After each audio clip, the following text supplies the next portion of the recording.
Bom, acabei de assistir o vídeo do Rafael Lima sobre ética roupiana e no vídeo ele diz o seguinte, ele responde os marxistas, que dizem que o Estado é um protetor da propriedade privada, porque antes as pessoas produziam tudo e tudo era de todo mundo. Então os marxistas acreditam que a produção funcionava sem propriedade, que todo mundo produzia conscientemente, com aquela consciência, com aquela bondade de ajudar os seus irmãos e adivinhava tudo que é preciso produzir para todo mundo e todos os custos e todos os benefícios sem precisar de um sistema de preços e trocas voluntárias, que é como Mises diz. Tá, primeiro ponto, isso aqui tá errado. Em questões do marxismo, eu vou fazer assim, vou ter que ir pausando porque eu não vou conseguir lembrar de tudo. Até onde eu lembro, não é defendido que todo mundo vivia feliz e fazia as coisas. É que antigamente tu tinha as ferramentas, digamos, entre um grupo, uma comunidade, e elas não tinham proprietário, elas eram do grupo, elas eram do coletivo. E o que então era, digamos assim, apropriado por esse grupo, apropriado pelos indivíduos, eram os bens de consumo, que eles tomavam posse e consumiam. E como o bem é de consumo, né, ele deixava de existir. Tipo, uma maçã, tu come ela, deixou de ser. Agora, se eu tivesse uma macieira que produz maçãs e coisas do gênero, tu dividia as maçãs. Mas cada maçã tu podia comer e tudo mais.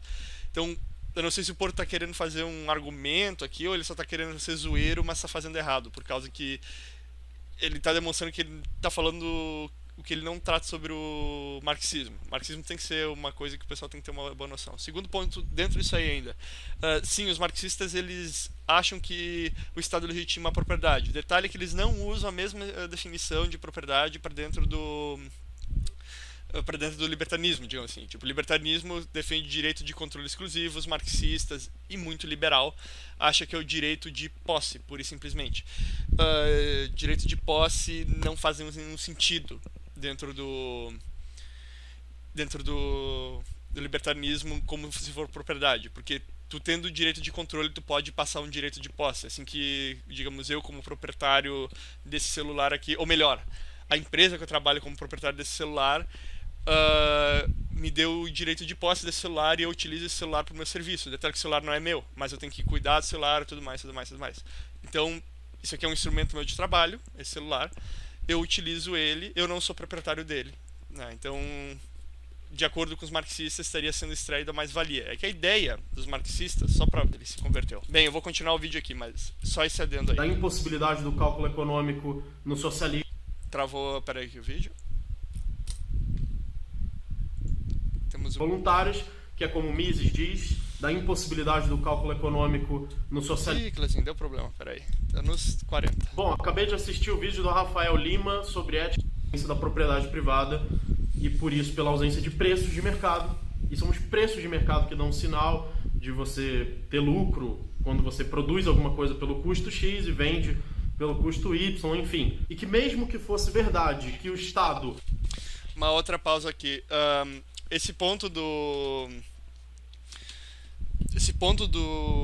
Porto, ele faz sentido em uma economia de grande escala, porque quando tem uma economia de baixa escala ainda oferecendo por escambo, eu estou escrevendo isso aí no livro, falei isso até hoje pro Bot, né, sobre favores, tu consegue ver de uma forma mais clara a necessidade do outro indivíduo.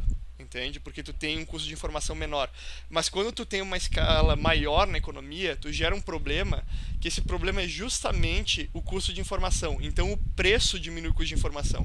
Então para qualquer sociedade com uma economia complexa, né, é impossível tu tentar fazer socialismo. E numa sociedade simples, tipo uma tribo, se tu fazer ele, tu ainda vai ter conflito.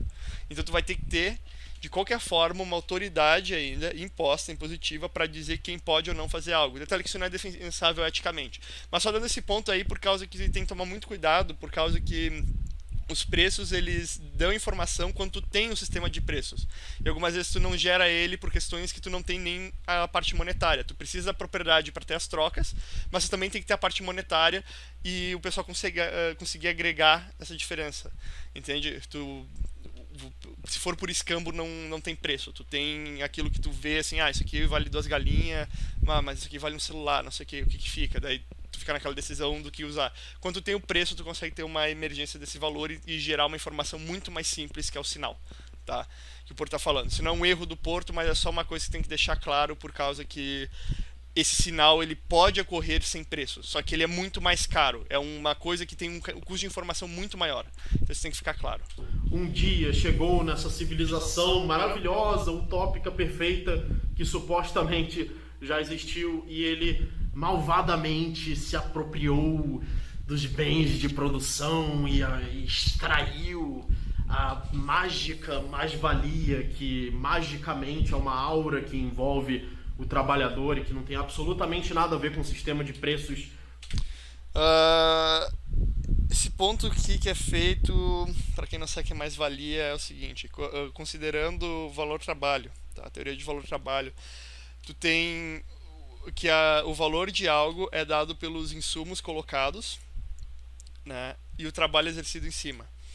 Isso gera um valor. Só que daí qual que é o problema? Como tu trabalhou sobre algo e daí o patrão recebeu um lucro e tu vendeu aquele coisa por um valor X, né, porque eles não colocam a teoria marginal do valor subjetivo, eles não são marginalistas, ele vem que a venda aqui lá então era o valor. Então tu tinha que pegar e tirar os percentual. Digamos, se eu vendi uma cadeira por R$100, então esse era o valor, porque daí tu teve a soma de todos os insumos, a madeira, os prego, cola, a desgraça. Tu tinha também o valor da mão de obra, que foi um dos insumos, né, colocado daí do artesão. Só que se tu teve uma outra pessoa que, por exemplo, era o dono da marcenaria e ele deu as ferramentas e não sei o que, isso aqui pro cara usar, ele tá cobrando algo que não é válido ele cobrar, isso seria mais-valia. Então, tipo, não é uma aura mágica, é só uma consequência, digamos assim, do pensamento marxista, o que não faz o menor sentido. Eugen von Bauer já refutou isso, a teoria marginalista já chegou dando voadora com os dois pés no peito da desgraça da ideia do valor-trabalho e derrubando a mais-valia de vez. Não estou defendendo o marxismo, só pegando, deixando isso claro, porque ele está falando de aura mágica, não é uma aura mágica, isso pode chegar e o cara, um sócia, acaba vendo o vídeo e pensa, porra, mano, esse cara não sabe nem o que é mais-valia, não sei o que. Se tu pega e dá a refutação correta ao ponto, demonstra o problema, o cara é capaz de pegar e entregar, mas ficar fazendo mímica, ficar fazendo assim, malacói, não vai levar porra nenhuma. Ele só quer fazer showzinho e slogan, né? Não quer fazer argumento. O mercado, sendo que o mercado se constitui de troca de propriedade, sem ela nem existiria a noção de lucro. Então, mesmo que tudo isso fosse verdade, mesmo que um Estado malvadão, burguês, neoliberal, imperialista tivesse criado a propriedade privada para malvadamente vampirizar os trabalhadores, isso não leva logicamente à conclusão que logo não pode existir propriedade privada sem Estado. Então, mesmo se toda essa asneirada, baboseirada, jumentada... Pela definição, é que Alexandre Porto ele não reconhece que juízos analíticos existem, né? Para ele é uma tautologia. Mas pela definição de propriedade dentro dos marxistas, tá? Tu precisa ter uma instituição para legitimar ela, por essa definição. Dentro dos anarcocapitalistas, que eu falei que isso é um problema ali no início, porque são duas definições diferentes. Ah, mas eu estou usando propriedade, não sei o que. Cara, olha aqui, ó, eu tenho esse celular aqui e esse celular. São da mesma marca, são o mesmo modelo e tudo mais, tá? Como eu chamo os dois de celular, eles são a mesma coisa? Não. Um celular é diferente do outro. Quando tu chama os dois termos de propriedade, eles são a mesma coisa? Não. Um dos conceitos por trás do termo é diferente do outro. Então isso tem que ser considerado. O Porto, basicamente, ele está utilizando os conceitos libertários, ou sei lá, os conceitos portianos. Eu não sei que conceitos ele usa, na verdade, porque pelo que ele defendeu no vídeo de argumentação, rapidamente eu fiquei pistola o suficiente para notar que ele tinha cometido um puta erro. Né? Mas dentro das definições de propriedade, essas coisas que até os liberais usam, digamos assim, defender o Estado para defender a propriedade seria quem diz que tu é realmente o dono daquilo. O que dentro do anarcapitalismo, pela definição que a gente utiliza de propriedade, não faz nenhum sentido. Mas dentro deles, não é que realmente faça, é que eles dão basicamente no termo uma petição de princípio que tu tem que ter essa instituição. Então dá uma baixada de bola, porque tu tem que deixar esse termo muito claro antes. Isso não adianta você simplesmente fazer um vídeo de 7 minutos e falar, vou refutar o ponto. Tu vai acabar fazendo o pessoal se confundir e começando a soltar palpite. O pior é o vídeo do Rafael sobre a ética argumentativa, que foi um vídeo de 16, 17 minutos, que o Rafael fez uma salada. Ele não pensou antes, não anotou alguma coisa antes. A única coisa que eu tenho anotado aqui, ó, argumento, Porto, né? Aqui, deixa eu ver aqui. Argumento, Porto. Ele não pensou antes, não fez nada antes, assim, pra passar o vídeo, ele simplesmente saiu falando em cima. Esse é um assunto que eu discuto direto dentro do Discord, o Discord da Fraternidade Europeana, pra quem não conhece. Então não tô dizendo assim que eu sou o cara mais foda no tema e vocês têm que escutar o que eu digo, mas eu tenho um pouco mais de domínio porque eu já treino esse argumento há muito tempo, né? Mas quando se trata de argumentar contra marxista, vocês têm que se dar conta de uma coisa: o marxista não usa a mesma palavra, o mesmo significado para a palavra. Vocês têm que se dar conta de uma coisa: quando vocês falam com marxista, vocês estão falando basicamente outra língua. Entendeu? Porque vocês estão falando com definições que eles não entendem. Eles podem até ter uma breve noção do som, mas eles talvez não entendam, e eles vão gerar falsos cognatos dentro das noções dele. É tipo tu pegar e falar com alguém que fala espanhol, o cara falar que tá embaraçada. Daí tu vai pensar, a guria tá com vergonha. Não, isso quer dizer que ela tá grávida, entende? Ou ele dizer que está sentindo um fedor. Então um cheiro ruim? Não, um fedor pode ser só um cheiro em espanhol. Então vocês têm que se dar conta disso daí. E quando vocês se comunicam com outra pessoa e vocês querem realmente refutar outra pessoa, vocês têm que entender a estrutura analítica pelo qual ela está fazendo o argumento dela, e tu conseguir chegar e destruir essa estrutura. Porque não adianta tu atacar o resultado, tu tem que atacar a fonte. Entende? Enquanto o cara está apontando para a lua, tu não reclama do dedo, tu fala o problema que é a lua. Entende? Então, esse é um ponto muito importante que por simplesmente sair soltando em cima, eu acho que ele estava falando mais para o público libertário, mas é bom tu sempre enfatizar esse ponto, porque muitas vezes um cara pode simplesmente cair no canal e ver isso daí e falar, não, pelo que eu conheço não é isso, o cara não sabe do que está falando, sabe? Aura mágica, coisa do gênero. O cara pode estar querendo ser engraçadinho, mas no final isso vem e morde o cara de volta. Se for responder primeiro, refuta, aí faz zoeira. Não tenta fazer os dois ao mesmo tempo, que não funciona. Esmerdalhada fosse verdade, isso não te permitiria concluir que não existe propriedade privada sem Estado. De novo, pela definição de propriedade privada, ANCAP. Tá? Se pegar deles que tem que ter uma legitimação e essa do Estado, eles só fizeram uma petição de princípio e argumento analítico, e juízo analítico. Mas, de novo, isso não prova porra nenhuma, o Porto está certo nesse ponto. Não quer dizer que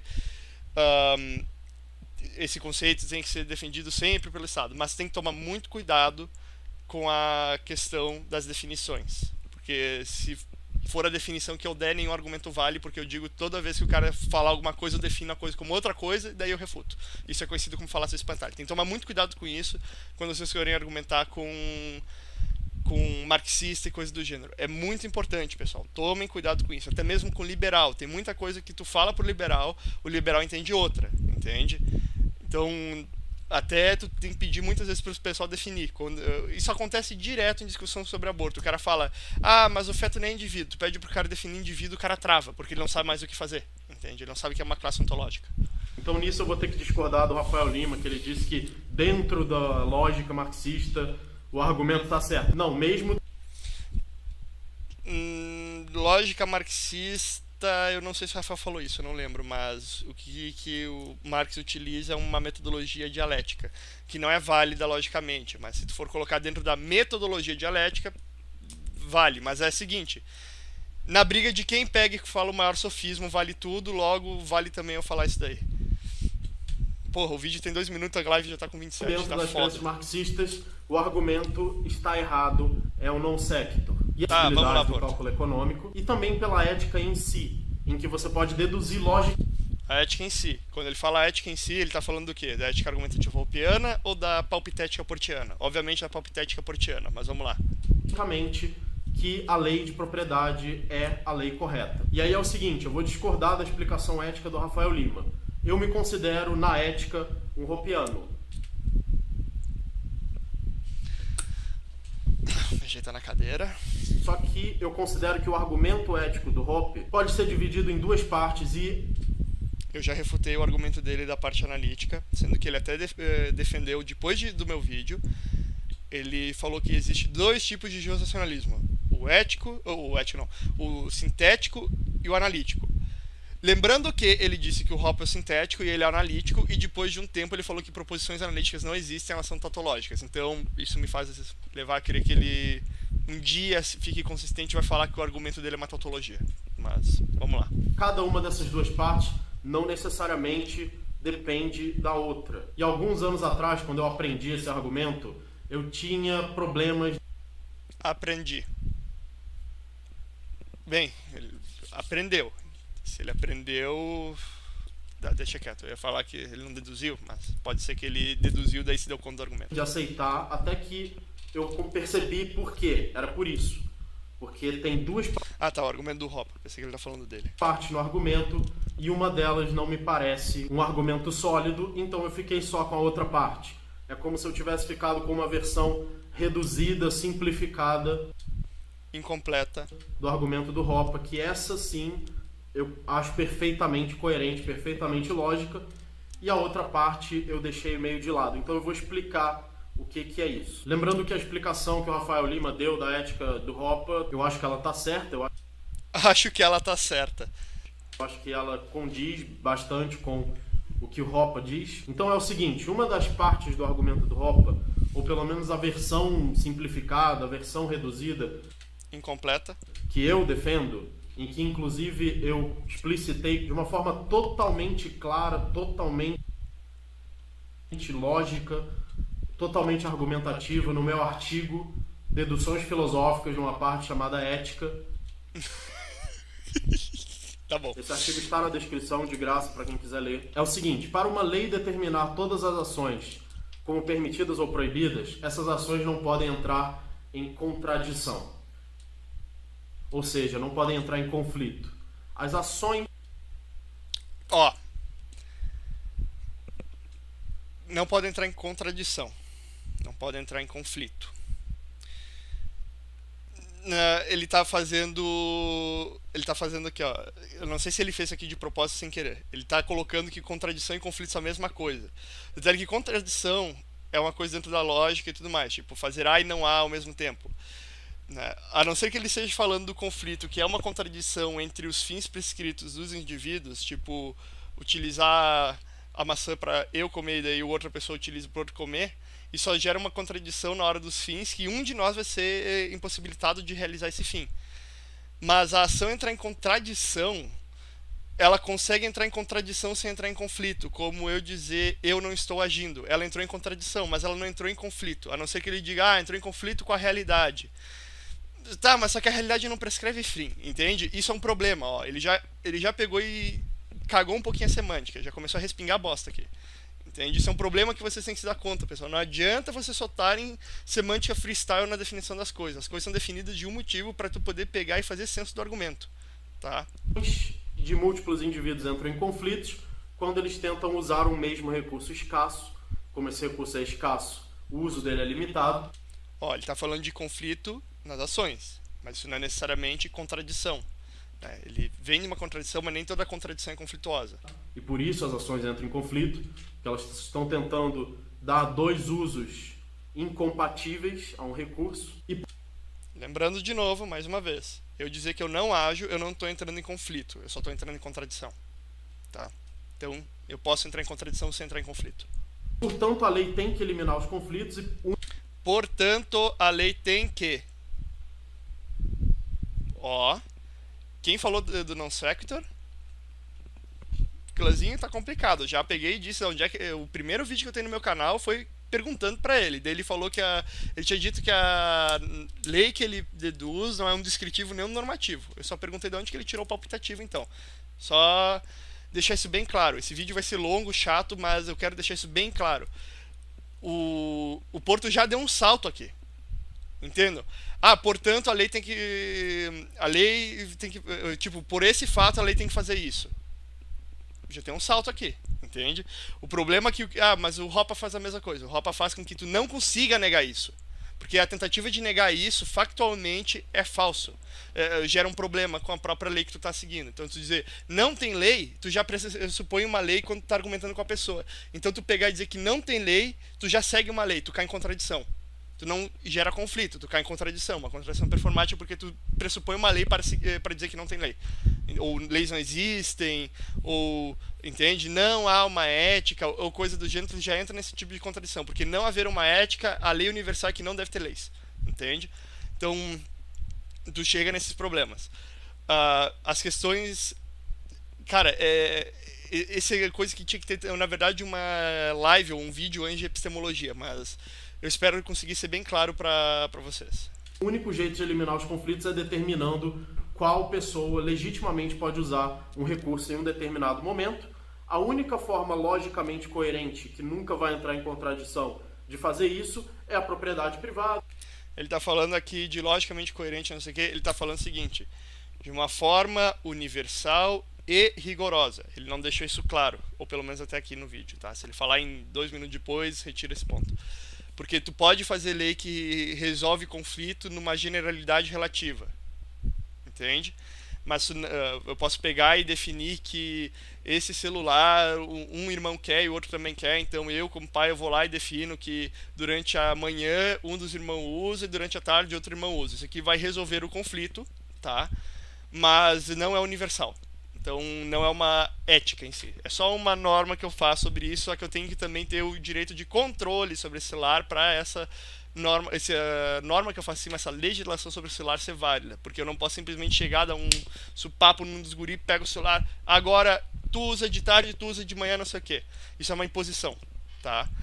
Isso é basicamente o que o Estado faz. Daí tu tá dizendo quem tem o direito de posse. Cada pessoa se apropria originalmente do recurso pelo primeiro uso e passa a ser o dono, e a partir dali você pode trocar voluntariamente com todas as... Não explicou, ele só soltou. Mas considerem que o Porto já explicou isso daí incessantemente em outros vídeos e já foi incessantemente refutado. As outras pessoas, etc, etc. Isso é uma única lei, isso não é um monte de coisa amontoada, jogada. O ponto que ele está fazendo é do argumento dele. O Hoppe não faz esse ponto. Ele parte direto sobre o a priori da argumentação, que é o ponto que o Porto vai contra. Ele parte do a priori da argumentação e explica só as necessidades da ética e as questões de propriedade. Se vocês quiserem, eu começo a abrir aqui os PDFs e soltar os negócios. Jogado junto, é uma única lei, por isso que é tão bonito, por isso bonito, faz parte da estética transcendental, obrigado. que é tão lógico, por isso que é tão elegante. Tão lógico, tão elegante. Não é nem qualitativo o troço, é quantitativo, é mais ou menos lógico. E por isso que é verdadeiro, porque é coerente, não entra em contradição, como por exemplo um código penal estatal que eles jogam um monte de coisa amontoada. Por isso que é verdadeiro. Cara, isso dá uma treta desgraçada quando tu começa a tratar de coisas verdadeiras e reais. Eu posso pegar e fazer um juízo todo, a partir de argumentos, e mostrar que ele é verdadeiro. O problema é mostrar que é real, entende? Que é um esgoto de ideias totalmente sem menor sentido.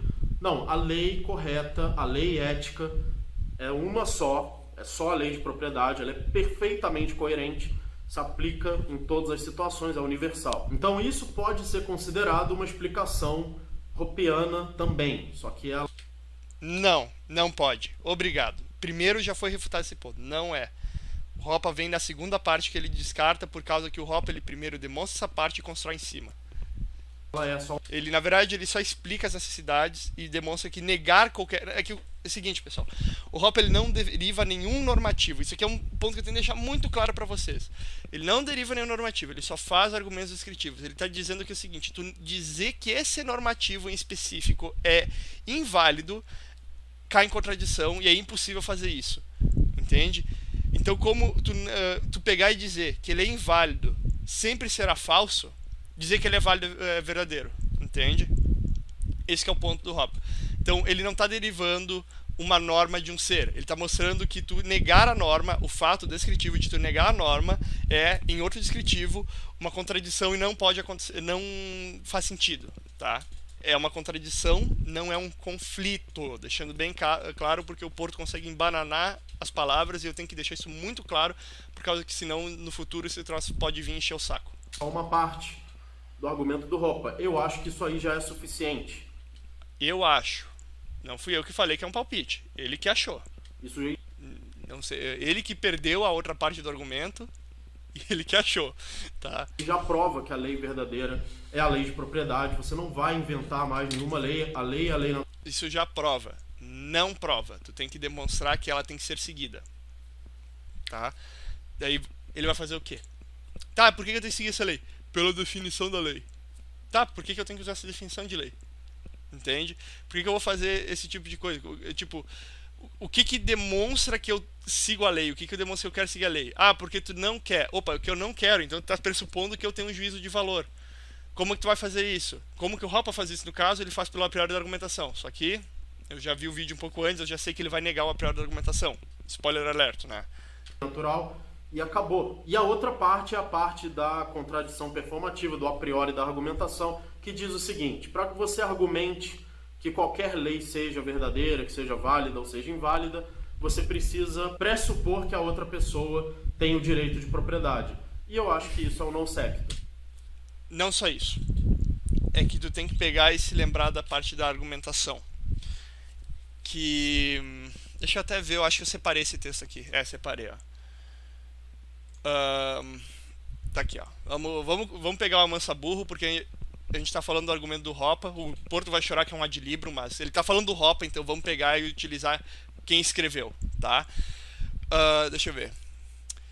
Princípio de universalização, tá em inglês, eu só gosto dos coisas. Primeiro, um argumento não é somente cognitivo, mas também uma questão prática. Segundo, uma argumentação é uma forma de ação que implica que utiliza de recursos escassos, assim como o corpo da pessoa, tá? Então já tem 2 pontos, 2 juízos aqui que o Porto deixou de fora. Ele só falou de uma conclusão. O terceiro é que uma argumentação é uma atividade livre de conflitos, no caso, é uma forma livre de conflitos de interação. Tá? Interação, uma atividade entre 2 pessoas. Não na mesma forma de um argumento e das coisas faladas. O que o Hoppe está falando nessa parte aqui é o seguinte: tu pode ter um conflito de ideias, eu posso discordar de ti, mas isso não é um conflito no sentido de recursos escassos, é só que eu não concordo. E em qualquer momento da argumentação ele fala por aqui, ó, tu pode concordar que é uma discordância, sabe, do que da verdade sobre alguma coisa. Aqui, ó, daí essa parte aqui, depois que o Porto pulou, digamos que onde é que começa, however, first, depois que ele pulou tudo isso aqui, depois que ele pulou toda a definição de argumentação, ele tipo, tu não consegue pegar e dizer que não há que há tu diz que há um reconhecimento do controle exclusivo sobre o próprio corpo, né?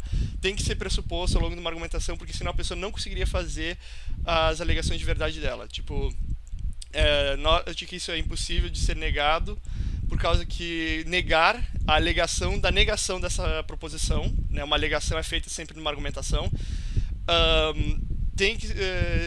ela não pode ser verdadeira, porque a negação disso vai cair em contradição com que aquilo que é implicitamente reconhecido, né? No caso, tu negar é tipo tu negar que tu age. Tu tem que estar agindo para negar que tu age, entende? Então não faz sentido, assim como se tu tá argumentando, tu não pode negar que tu reconhece o uso do o direito de uso, controle exclusivo. Caralho, eu tô me confundindo agora.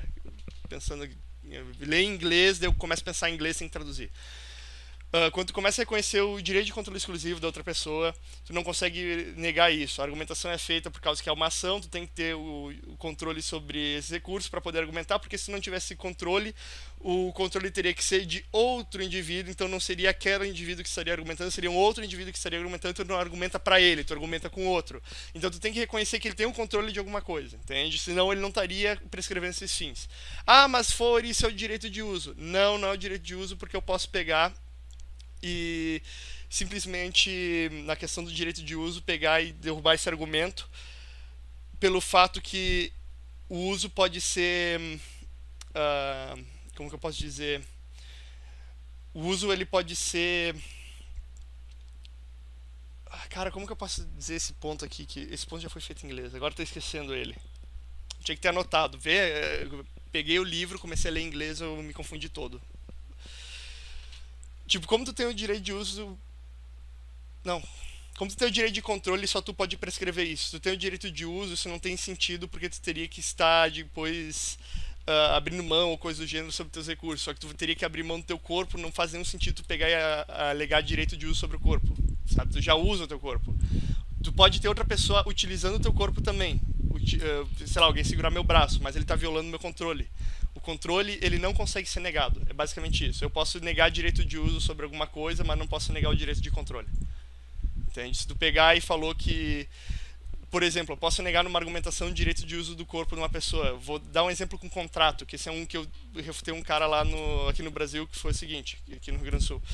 O cara falou que traição, adultério, não é uma violação de propriedade. Eu falei, óbvio que é, porque tu tá prescrevendo um fim pro teu corpo, um fim que tu tinha um contrato previamente, tipo, se tu tinha um contrato matrimonial que não iria trair, tu pegou e fez aquele uso que tu não tinha direito. Tu pegou e abriu mão por um contrato que tu não usaria daquela forma, entende? Então eu posso argumentar contra direito de uso, muito fácil. O detalhe é que o direito de controle de entrar naquele contrato eu não posso argumentar contra, entende? Mas eu posso argumentar contra o direito de uso. Então, isso é um ponto que pode gerar muita confusão para o pessoal do direito de controle e direito de uso.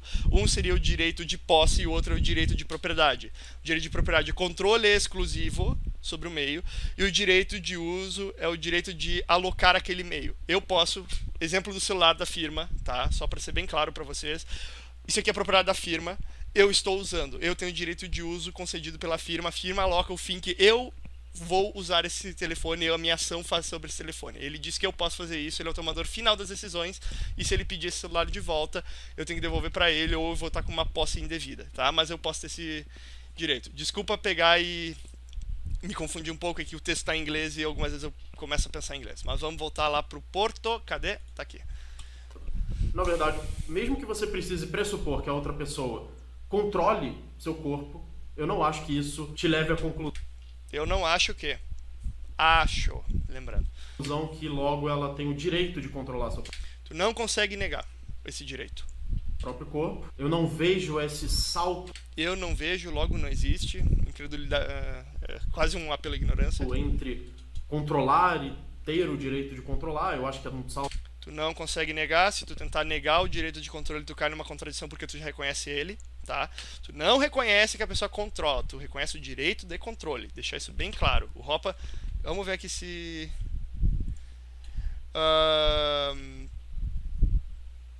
recognition of each person's exclusive control over this body must be presupposed. Então isso aqui é um normativo. Então já é o direito de controle. Salto arbitrário. E uma outra objeção que eu tenho também é que eu acho que a argumentação não precisa ser interpessoal. Mas tá aí, ó. Primeiro, como o Hoppe ele determina a argumentação, não é free floating, não é tu ser esquizofrênico e falar consigo mesmo, tá? Onde é que tá o troço? Tá aqui. Eu acho que a pessoa pode argumentar internamente. Não ocorre porque tu tem que justificar para outra pessoa. É uma troca. A não ser que tu pegue e argumente que eu posso trocar essa caneta comigo, isso não ocorre. É uma propositional exchange, é uma troca de proposições, tá? E toda alegação de verdade ocorre numa troca de proposições. A alegação de verdade sobre uma proposição ocorre dentro de uma troca de proposições que ocorre numa argumentação. Tem que ser então necessariamente uma argumentação. Tu não consegue fazer isso aí como free floating ou fazer internamente. Mesmo que tu seja esquizofrênico e queira criar uma segunda personalidade para te argumentar contra ti mesmo, não é uma argumentação, é só doideira. Com ela mesma. Por exemplo, eu já pensei muito em filosofia. No meu artigo Deduções Filosóficas é um resultado de todo esse pensamento. Depois que a gente usa o termo punhetação mental, o cara fica brabo. Pelo menos de uma parte dele, tem uma parte ainda sendo escrita, ainda tem centenas de páginas que eu ainda vou publicar. Só porque eu olhei o chat rápido. Tome um shot every time Porto acha alguma coisa. Cuidado com as feministas que elas vão fazer uma piada sem graça daqui a pouco. Mas se você pegar o meu artigo lá e ler, você vai ver que eu tive que passar por um monte de argumentações comigo.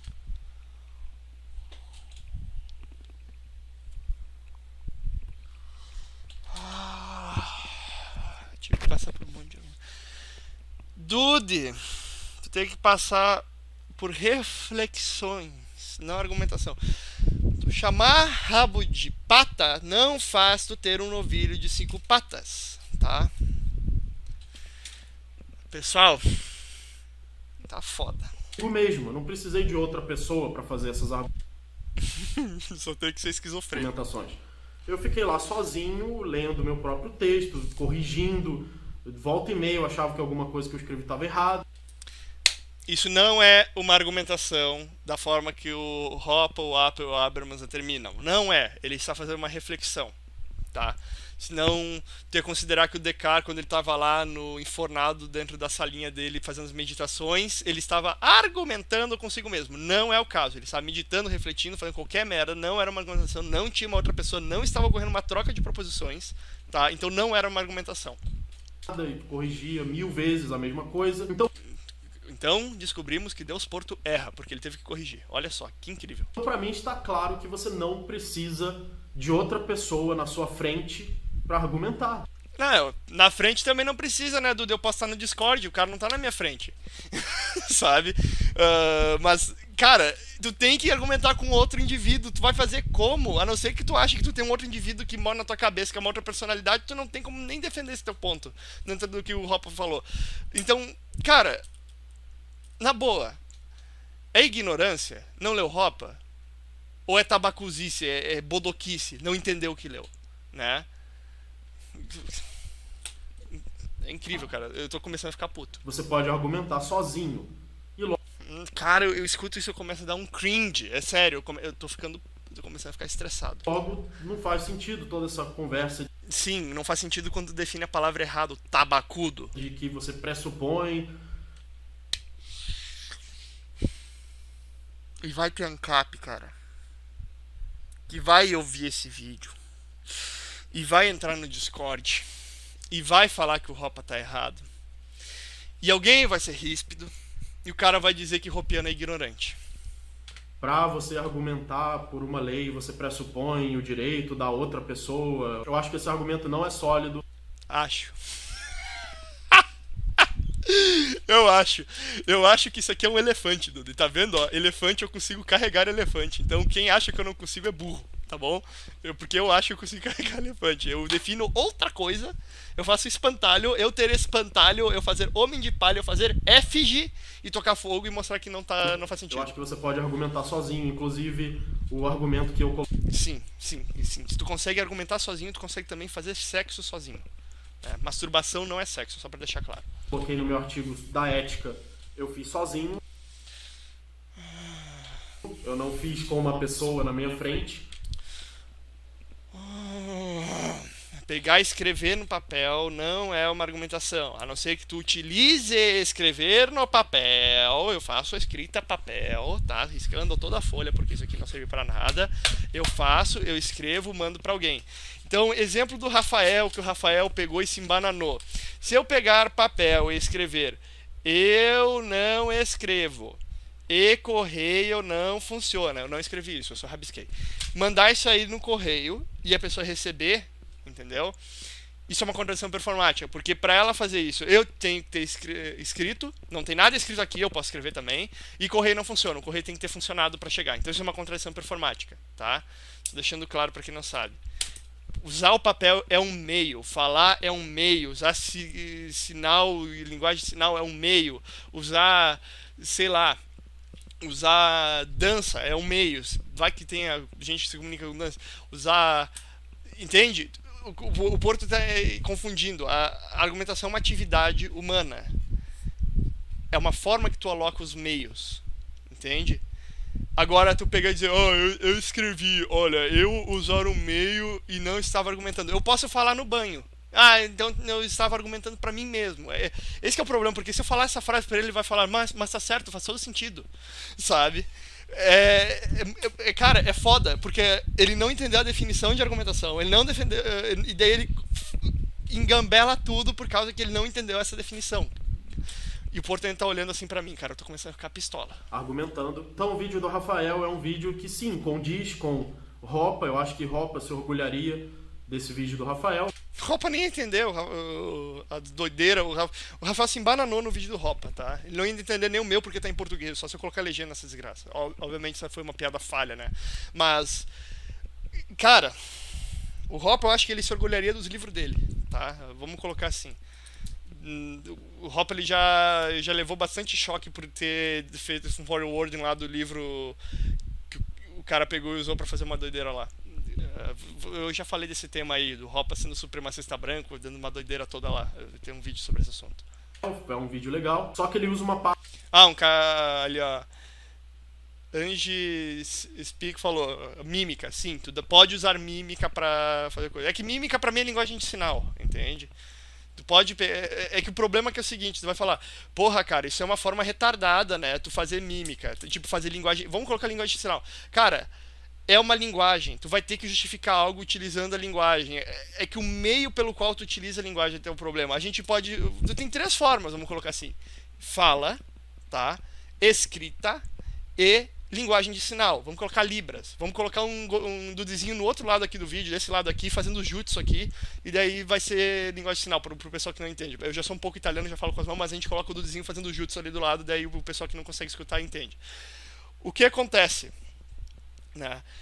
Ele está fazendo argumentos, ele está utilizando da linguagem. O detalhe é que o meio que ele usa é diferente. Então tu pegar e falar sozinho não é tu argumentar, é só tu utilizar o meio da fala. Entende?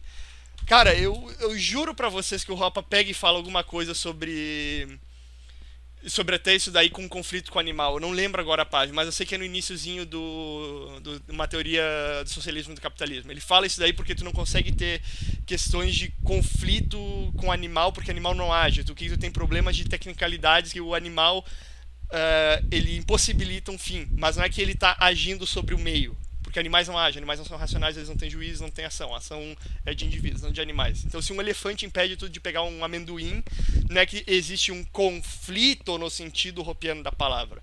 É que tu só tem uma impossibilidade técnica de conseguir fazer aquilo, porque tu não consegue roubar o amendoim de um elefante, que um elefante é muito mais forte de ti do que tu. Da mesma forma que eu não consigo levantar minha casa, porque a casa é mais pesada do que eu consigo levantar, entendeu? Só deixando isso claro. É um ponto que tem que ser levado. Vocês vão falar, porra, Ford, tu tá fazendo uma coisa, tu tá batendo na palavra, mas é justamente isso. Tu tem que bater na palavra. Não adianta eu pegar e falar amarelo e o cara pensar em um abacate, sabe?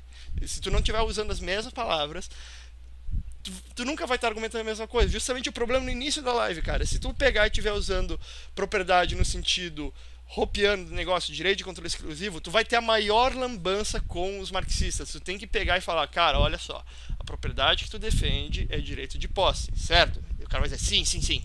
Tá, a propriedade que o libertário defende é direito de controle. Ah, não tem diferença. Daí tu mostra a diferença pra ele. Eu usei um exemplo só para elucidar. O exemplo é contingente ao argumento, ele não é necessário. É só para ajudar vocês a entender. Parte do argumento do Hoppe aqui. Ford tem quantos anos? Eu tenho 24 anos. Eu discordo, e se você quiser saber qual argumento eu acho totalmente sólido, da ética provando a lei. Eu acho. Cara, o Porto conseguiu achar tudo. É incrível. O Porto é o Sherlock Holmes dos argumentos. Ele conseguiu achar todos eles. Em propriedade privada, esse argumento já está todo pronto, da forma que eu acho ideal no meu artigo Deduções Filosóficas, que está na descrição. E se você quiser apoiar o meu trabalho de escrever textos de filosofia, que estão na descrição. E foi vídeo do Lobo Conservador. Pra vocês não eu nem sou inscrito, eu só sei das bosta que o Porto fala quando alguém me avisa, tá? O que eu ia falar? Tá, o problema do argumento do Porto. A resposta dele pro Rafael nem me importa. Pau no cu do Rafael, né, mas com carinho, só deixar claro, pau no cu do Rafael com carinho. Que o Rafael, pra mim, ele fez uma salada. Não que o Rafael tá errado, assim, o que ele falou, mas tipo, é que na verdade o Rafael, acho que ele mais, em questão de como ele apresentou, ele acabou confundindo o pessoal. O meu problema com o Rafael grande é a apresentação dele. No geral, o que eu vi do coisa, ele simplesmente se embolou. Ele não falou uma coisa incrivelmente errada, ele só se embolou, tá? Questão do Porto. O Porto veio já defendendo a palpitética punhetativa dele, falando as besteiras dele, não sabe, não entendeu, não leu ou não compreendeu o que é uma argumentação dentro do Hoppe, tá? Eu simplesmente comecei a ficar puto no meio do vídeo, desculpa aí. Ele não entendeu, não tá manjando, não tá ligado no negócio. E começou a fazer que não faz sentido esse argumento, não sei o que.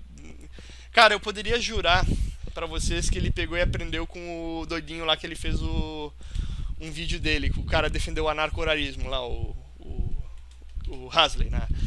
Eu poderia jurar, porque os argumentos dos Hasleyistas são justamente isso. Eles pegam o que é propriedade privada, né? Eles pegam a palavra, entende? Ó, eles falam, este papel tem tudo que o Hoppe defende, tá? Só que eu escrevo o que o Hoppe defende no papel. Essa que é a regra deles. Eu uso a mesma palavra, mas eu mudo o significado. Se vocês quiserem ver, podem pegar, tipo, tem um argumento que o pessoal fez. Todos os argumentos deles foram já refutados pelo Sheffield. Refutados que eu digo assim, em texto. A gente já refutou eles falando, só que tá no Discord, nada foi gravado. Então daí o Sheffield pegou e compilou tudo no artigo dele, tá lá no Discord. Eu vou mostrar aqui no final dessa live como vocês utilizam o Discord. Eu vou fazer um tutorial pro clã, tá? Mas tem que dar like e subscrever quando eu colocar esse vídeo no YouTube, entende? E vou mostrar onde é que tá os artigos, só pra ser rápido. Mas o Porto não entendeu. Se ele lesse, sem zoeira, se o Porto lesse o artigo do Sheffield, ele não falaria tanta asneira. E a pior parte, Clãzinho, a pior parte, né? Pior parte é isso aqui, ó. Pior parte é que teve muita gente que não entendeu o erro, entendeu? Teve gente que conseguiu não entender